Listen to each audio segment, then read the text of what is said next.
ఇనుములో హృదయం మొలిచెనే వసి మే వసి అప్పట్లో వచ్చిన రోబో సినిమానోళ్ళ మంచి కోసము రోబోను తయారు చేస్తే ఇక ఆ రోబోగాడేమో మొత్తం పిస పిస ఎత్తడోల్లా ఐశ్వర్యరాయ్ ప్రేమల పడిపోతాడు. ఆఖరికత్తే హీరోనే చంపుదామని చూస్తాడు ఆ షిటి రోబోగాడు. అదంతా ఉత్త సినిమానే, బయట గట్ల అవుతా అది అని అనుకున్నానోళ్ళ. కానీ ఆ సొంటి షిట్టి రోబో లెక్కనే ఒక పిస్స రోబో అంత గాయ ఎత్తందోల్లా. ఎట్లనో చూడుండ్రి మీరే. రారిగా మనం చైనాకు పోదాం. ఇగో ఈడ ఒక మీటింగ్ నడుస్తుంది అంతల్లే.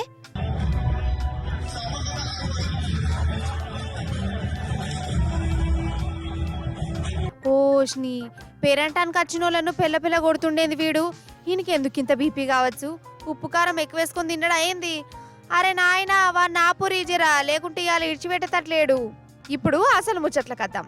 ఇట్లా జనాలను దన్నేటోడు మనిషి కాదు, రోబో. అవంటే China robo. అయితే చైనాలో ఒక కంపెనీడు రోబోని స్టేజ్ మీదకి పట్టుకొచ్చి మా రోబో గట్లా గిట్లా తోపు తురుమను ఉపన్యాసం ఇస్తాడట. వాళ్ళట్లా ఉపన్యాసం దంచుతుండగానే ఈ రోబో గాడి కిందికి వచ్చి ముంగట కూర్చున్న వాళ్ళని గిట్లా కొట్టుడు పెట్టిండు. ఓష్ని రోబోలకు కూడా కోపాలు బాగా తన్నాయి కదా, ఉపకారం తినిపిస్తురా ఏంది ఇటుకి గిట్లనే అనుకున్నా. అయితే ఈ పిస్స రోబో గాని మీదట్లా పెట్టిన షిప్పు జరేటవటం చేసిందట. అందుకే ఒక పని చేయమంటే ఇంకో పని చేసింది. నమస్తే పెట్టమంటే మందిని గిట్లా కొట్టుడు పెట్టింది. భలే రోబో పోరి. ఇప్పుడు వచ్చే కాలం అంతా రోబోలే కదా, అవి మనం ఏం చేయమంటే అది మాట్లాడకుండా ఎత్తాయి.